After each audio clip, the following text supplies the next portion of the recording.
우리 함께 사도신경으로 신앙 고백하시겠습니다. 나는 전능하신 아버지 하나님 전지의 창조주를 믿습니다.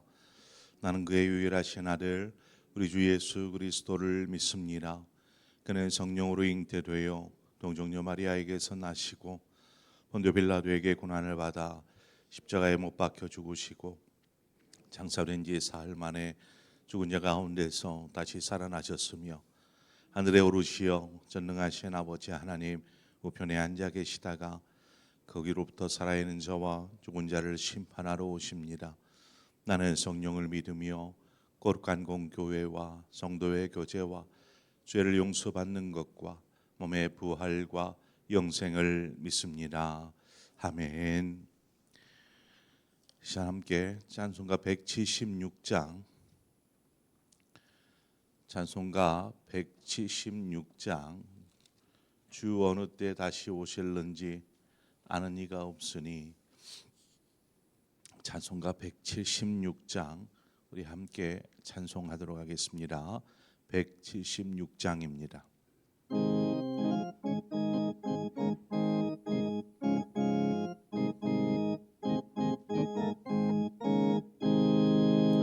주 어느 때나 채워실는지 아는 이가 없으니 등 밝히고 너는 깨어 있어 주를 반겨 맞으라. 주 안에서 우리 몸과 마음이 깨끗하게 되어서 주 예수님 다시 오실 때에 모두 기쁨으로 맞으라. 주 오늘에 다시 오신다면 부끄러움 없을까? 잘하였다 주님 칭찬하며 우리 맞아 주실까? 주 안에서 우리 몸과 마음이 깨끗하게 되어서 주 예수님 다시 오실 때에 모두 기쁨으로 맞으라. 주 예수님 맡겨주신 일에 모두 충성 다했나. 내 맘속에 확신 넘칠 때에 영원한 식 없겠네. 주 안에서 우리 몸과 마음이 깨끗하게 되어서 주 예수님 다시 오실 때에 모두 기쁨으로 맞으라. 주 예수님 언제 오실는지 한밤이나 낮에나 늘 깨어서 주님 받는 성도 주의 영광 보겠네. 주 안에서 우리 몸과 마음이 깨끗하게 되어서 주 예수님 다시 오실 때에 모두 기쁨으로 맞으라.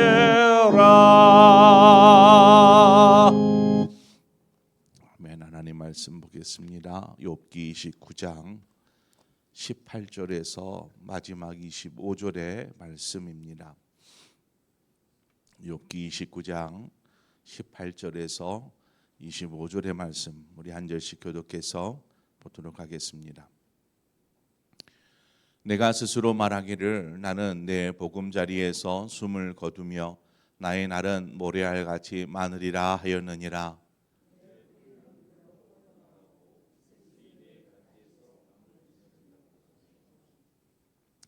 내 영광은 내게 새로워지고 내 손에서 내 화살이 끊이지 않았노라.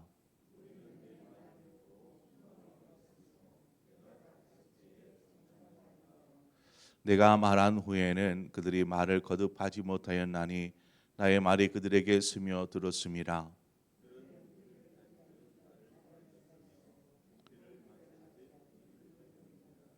그들이 의지 없을 때에 내가 미소하면 그들이 나의 얼굴빛을 무색하게 하였느니라.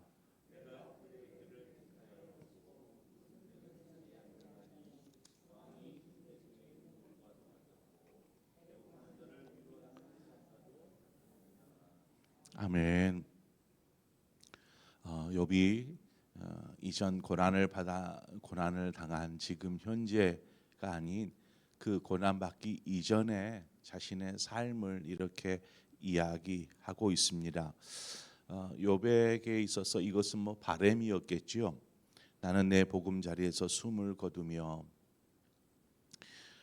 이렇게 고백한 것처럼 욥은 생각하기를 나는 평안히 살다가 가족의 품에서 평안히 눈을 감기를 원하였습니다. 아마 이것은 우리 모두의 바람이기도 할 것이라고 봅니다. 이 땅에 사는 날 동안 이제 편안한 삶을 평안을 누리다가 그저 잠들듯 하나님 앞에 가는 것, 이것이 아마 우리 모두의 원하는 것일 것입니다. 죽음은 누구에게나 두려운 일이죠. 왜 두려울까요? 왜 죽음을 두렵다라고 생각하는 걸까요? 그것은 사람이 죄인이기 때문에 그렇습니다. 죄인이기 때문에 하나님 앞에 나아가는 곳에 우리가 거리낌이 있거나 혹은 두려움이 없다면 죽음을 두려워할 이유가 무엇이 있겠습니까? 창세기 3장 8절에 보면 그들이 그날 바람이 불 때 동산에 거니시는 여호와 하나님의 소리를 듣고 아담과 그의 아내가 여호와 하나님의 낯을 피하여 동산 나무 사이에 숨은지라 기록합니다. 이들이 나무 뒤에 동산 나무 뒤에 숨은 이유가 무엇입니까? 뒤이어 하나님께서 두 사람을 찾습니다. 찾을 때에 아담이 이야기하기를 하나님의 소리를 듣고 내가 벗었으므로 두려워하여 숨었나이다 라고 대답합니다. 이전에는 이들이 전혀 부끄러운지를 몰랐습니다. 벌거벗었음에도 아무런 부끄러움을 느끼지 못했습니다. 뿐만 아니라 늘상 하나님과 교제하고 하나님을 만나고 하는 것에 있어서 전혀 두려움이 없었습니다. 그런데 그 선악과를 따먹은 이후부터 이들은 부끄러움을 느끼고 두려움을 느끼기 시작한 것입니다.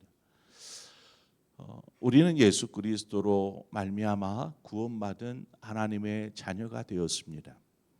하나님의 자녀가 되었는데 그럼에도 하나님의 자녀가 아버지 되시는 하나님께 나아가 하나님을 만나는 것이 두려운 것은 자녀된 삶, 우리의 삶이 하나님 앞에서 온전하지 못하기 때문이겠지요.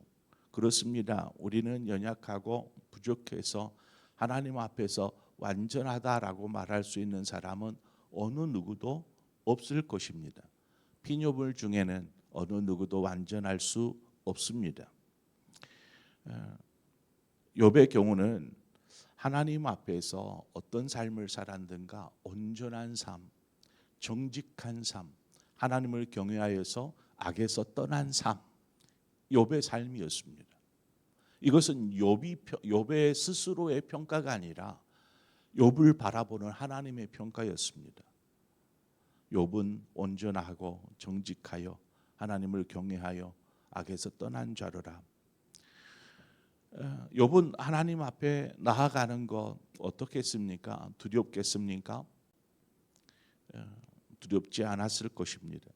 이 땅에서 평안한 삶을 사는 것도 축복이지만 평안히 하나님 앞에 나아가는 것, 죽음을 맞이하는 것도 참 축복인 것 같습니다. 그래서 편안히 잠들듯이 이 하나님께 갈 수 있도록 우리 기도해야 합니다. 하나님, 이 땅에 살다가 때가 되어서 하나님 부르실 때 우리가 기쁨으로 혹은 편안하게 주님 앞에 가게 하여 주옵소서. 많은 사람들이 질병으로 고통스러워합니다.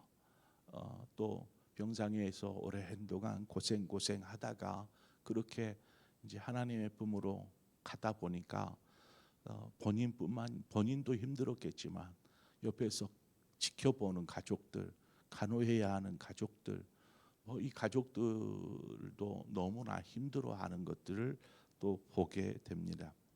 저희 어머니가 뭐 예전의 이야기인데 어머니가 다니시는 교회에 이제 장로님하고 권사님 부부가 주일날 아침에 일찍이 이렇게 교회에 가셨습니다. 이제 깨끗이 씻고 교회에 가서 예배를 드리고 그렇게 이제 두 분이 손잡고 이제 예배 마치고 이제 집에 들어오신 것이죠. 집에 들어와서 이제 점심때이니까 권사님 식당에서 준비하고 또 장로님은 이렇게 소파에 앉아서 TV를 보고 계셨는데 제 상을 다 차리고 장로님 와서 식사하세요라고 이렇게 부르니까 아무런 인기척이 느껴지지가 않아요. 분명히 옆에 계시는데 그래서 소파에 가봤더니 소파에 앉은 그대로 잠들어 있는 거예요. 그냥 잠든 게 아니라 숨이 멎어 있었습니다. 그러니까 그 상태 그대로 하나님께 가신 것이죠. 제가 이 이야기를 어머니께 전해 들으면서 참으로 축복된 삶을 마무리한 것 같다라는 마지막 하나님 앞에 예배하고 생애 마지막을 예배하고 조용히 집에 돌아와서 잠들듯 스르륵 하나님의 품에 가는 것이죠. 이게 얼마나 축복입니까? 우리는 어느 때인가는 하나님께 돌아가야 합니다.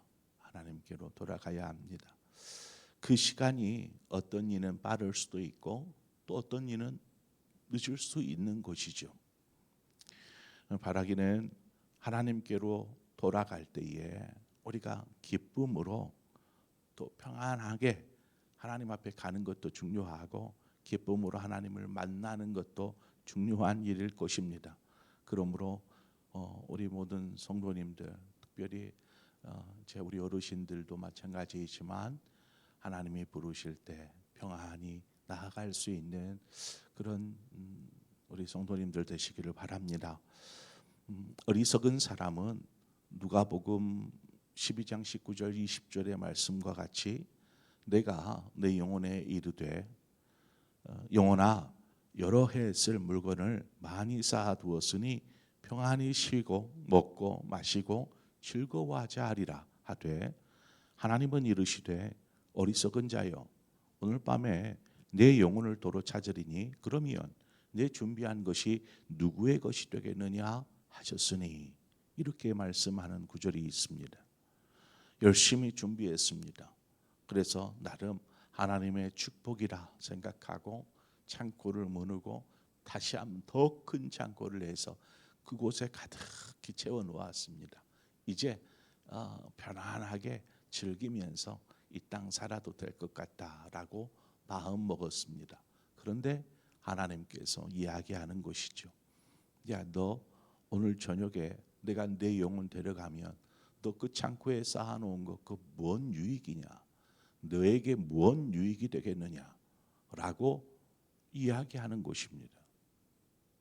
그러면 만약에 여러분이 그 사람과 같다라면 한 해의 농사를 지었는데 풍성하게 거뒀어요.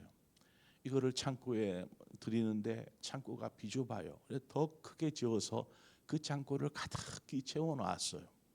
그렇다면 여러분은 어떤 삶을 사시겠습니까? 중요한 부분입니다.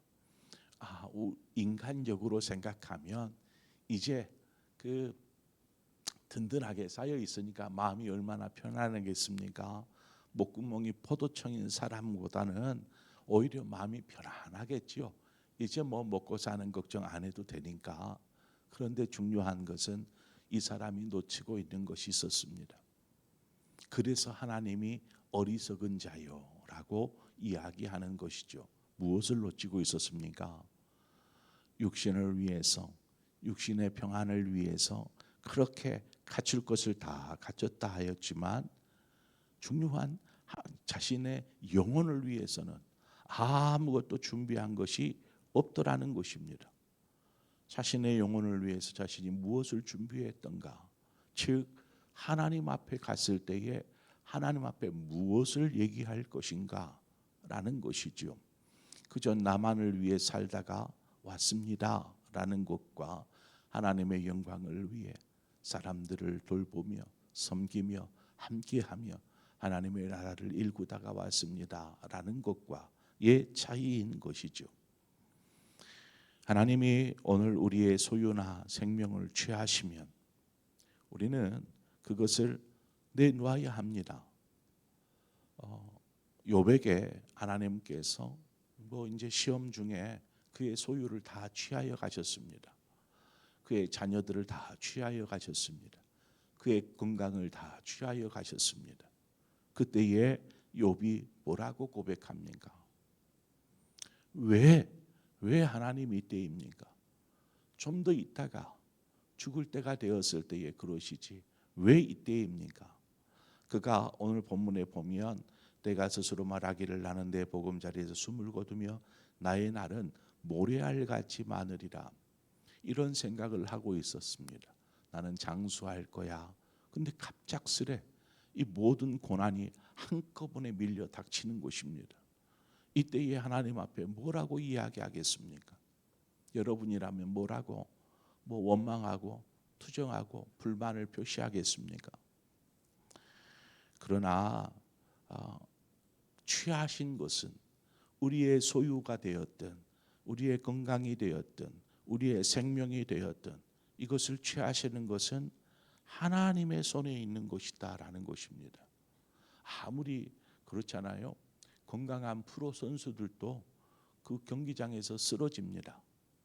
왜 이런 일이 벌어질까요? 그렇게 열심히 훈련하고 건강한 몸을 가진 운동선수도 경기장에서 쓰러지는 것을 보게 됩니다. 이것은 누구도 장담할 수 없습니다. 자기의 날을 나는 장수할 거야 장담할 수 있는 분이 계십니까? 나는 지금 건강하니까 오래 살 거야 장담할 수 있습니까? 아니요. 그 누구도 자신의 삶을 장담할 수 없습니다. 왜요? 그것은 하나님의 손에 있기 때문에 그렇습니다.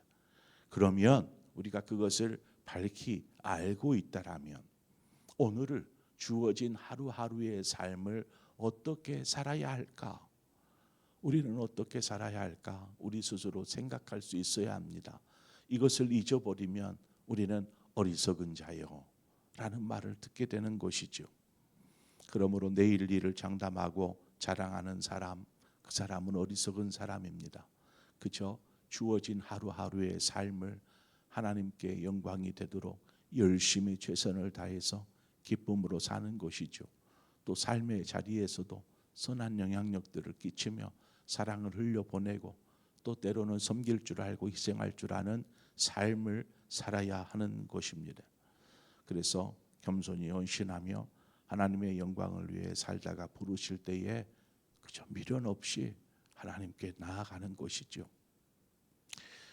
본문을 보면 욥이 하나님 앞에서 어떻게 온전한 삶을 살았는지를 알 수 있습니다. 욥은 주변 사람들로부터 인정을 받으면서 살았던 것 같아요. 자신이 얘기하는 것을 보니까 우리 어제도 살폈던 것처럼 오늘도 그렇습니다. 그가 많은 사람들을 돌보고 헐벗은 자, 소외된 자, 가난한 자, 궁핍한 자 이런 사람들을 돌보는 일들 오늘 본문에는 어떻게 보면은 리더십과 위에 있는 그런 사람들을 이끌 수 있는 그런 지도자적 삶을 살았다라는 것을 우리가 알 수 있습니다. 욥은 주변 사람들에게 그렇게 인정받는 삶을 살았습니다. 무엇보다 욥의 말 한마디 그의 언행에 대하여서 거론하고 있는데 욥의 말이라면 사람들이 신뢰하는 것입니다. 그래, 욥이 말이니까. 욥이 말이라면 신뢰를 하는 것이죠. 또 욥의 말을 들으면서 이들이 희망을 얻는 것입니다. 21절과 22절을 보면 무리는 내 말을 듣고 희망을 걸었으며 내가 가르칠 때에 잠잠하였노라. 내가 말한 후에는 그들이 말을 거듭하지 못하였나니 나의 말이 그들에게 스며들었음이라. 욥이 독재자처럼 자신이 말 한마디 하면 사람들이 조용해지고 자신의 말대로 그렇게 움직여가는 독재자가 되었습니까? 그것은 아니죠. 욥은 하나님이 보시기에 의로운 삶을 살았고 또 인정받을 만큼 그는 겸손으로 무장한 사람이었습니다. 뿐만 아니라 그는 선한 것들을 나누었던 그런 사람입니다. 이는 욥이 이런 삶을 살 수 있었던 것은 욥이 하나님과 그 깊은 교제, 친밀한 관계들을 가지고 있었고 그 관계들을 통해서 하나님의 마음을 아는 것입니다. 하나님의 뜻이 무엇인지 하나님의 마음을 알면 하나님의 생각이 이럴 것이다. 하나님이 이것을 기뻐하실 것이다 라는 것들을 짐작할 수 있게 됩니다. 짐작할 수 있게. 우리도 그렇잖아요. 다른 사람과 친밀한 관계에 있으면 저 사람이 뭘 좋아하는지 다 알죠. 저 사람이 무슨 말에 기뻐하고 무슨 말에 힘을 내는지 알지요. 그래서 그런 말로 권면해 주는 것입니다. 그와 같이 하나님과의 친밀한 교제를 나누다 보니까 하나님의 마음과 하나님의 뜻을 알고 있기에 우리는 이것을 참된 지혜라고 말합니다. 하나님께서 너 이렇게 해라 라고 말하지 않아도 하나님의 마음을 아니까 어떻게 해야 될지를 아는 거예요. 이것이 지혜입니다. 참된 지혜. 그저 삶을 내 방식 혹은 다른 사람들이 볼 때에도 그래 할 수 있는 삶을 지혜롭게 사는 것, 이것하고 하나님이 주시는 지혜하고는 별개입니다. 다릅니다. 그래서 우리는 삶을 우리의 세상에서 얻는 그 지혜도 분명히 쓸모없는 것은 아니죠. 그 지혜도 필요합니다. 삶의 지혜 얼마나 중요합니까?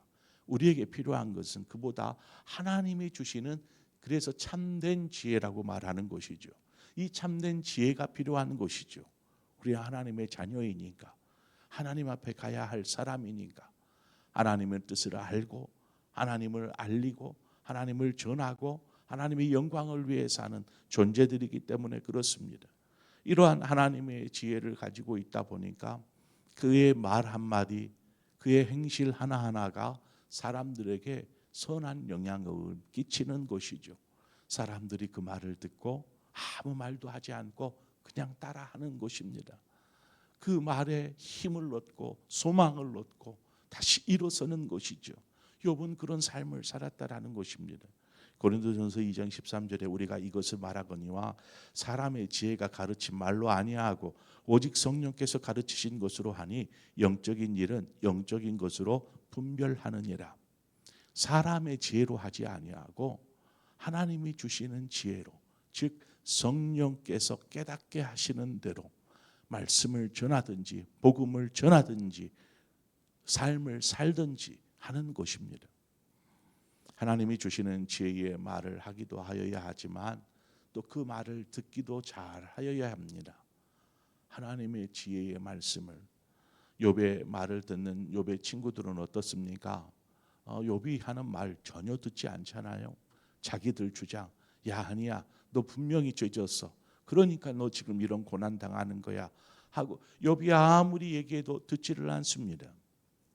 그러니 지금 욥의 그 이전에, 욥이 고난 당하기 이전에 욥 주변의 사람들이 욥의 말을 듣고 그 말을 순종하고 또 욥의 말을 따랐다라는 것이 그가 어떤 삶을 살았는지 우리가 보여지지 않습니까? 그런 삶을 사는 사람은 하나님 앞에 가는 것을 두려워하지 않습니다. 아무쪼록 오늘을 살아가는 저와 여러분의 모든 삶이 하나님 앞에 부끄러움이 없도록 하나님 늘 우리의 삶을 인도하시고 지키시는 하나님, 그 하나님을 찾기를 소망합니다. 그 하나님께서 우리 한 사람 한 사람을 지키시고 인도하여 주실 것이고 또 때가 되었을 때에 하나님께서 부르실 것입니다.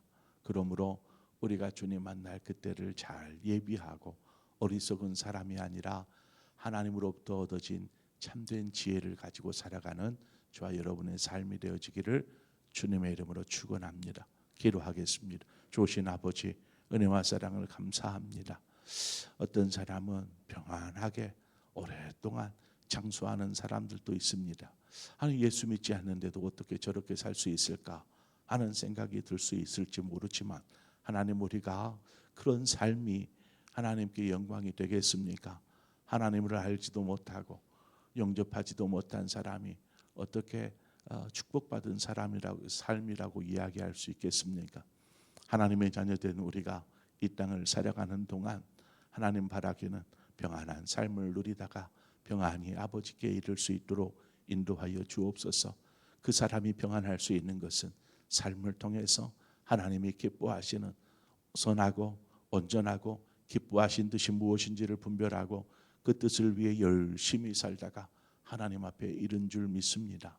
하나님, 바로 그런 성도가 되게 하여 주시옵소서. 우리의 삶을 통해서 하나님과의 관계를 통해서 얻은 참된 지혜를 가지고 하나님 말씀으로 살아가는 우리 모두의 삶이 되도록 인도하여 주시옵소서. 예수 그리스도의 이름으로 기도합니다. 아멘. 오늘 이 시간 우리가 함께 기도하기를, 우리 교회를 위해서 기도하도록 하겠습니다. 우리 교회를 위해서 기도할 때 어제 이제 황예일 집사님 여기 이제 서울의료원에 심장 수술을 하신 분이신데 이분이 다시 이제 입원을 했어요. 심장이 너무 아파서 지금 중환자실에서 계시는 것을 어떻게 이제 전화 통화가 돼서 제가 전화로 기도해 드렸습니다. 우리가 위에서 좀 기도해 주시기를 바랍니다. 잘 회복할 수 있도록, 나음 얻을 수 있도록. 또 우리 환우들이 계시고 또 여러 이제 오픈은 하지는 않지만 곧 수술을 앞두고 있는 분도 계십니다. 집사님이 계십니다. 이제 내일이면 수술을 하게 될 터인데 말씀하지 말아 주십시오 해서 제가 말씀은 못 드리겠습니다. 여러분 위해서 기도해 주시고, 더불어서 우리 교회에 여러 환우들이 있습니다. 투병 중에 있음에도 그 지친 몸이 끌고 주일날 조교회에 와서 예배하는 모습을 보면 참 안타깝기도 하고 안쓰럽기도 하고, 그렇지만 그의 영혼은 잘 될 줄 믿습니다. 그래서 우리의 시간 환우들을 위해서 또 교회를 위해서 함께 한 마음으로 기도하고 또 여러분 각자의 기도의 제목으로 기도하시다 자유롭게 돌아가시겠습니다. 함께 기도하겠습니다. 주신 아버지, 은혜를 감사합니다. 아버지의 그 뜻 안에 하나님 우리를 인도하여 주심을 감사합니다. 하나님, 이 땅에 사는 것, 우리의 생각, 우리의 바람, 우리의 욕심대로 살 수 있습니까? 우리가 이 땅에 사는 것은 나의 생각대로,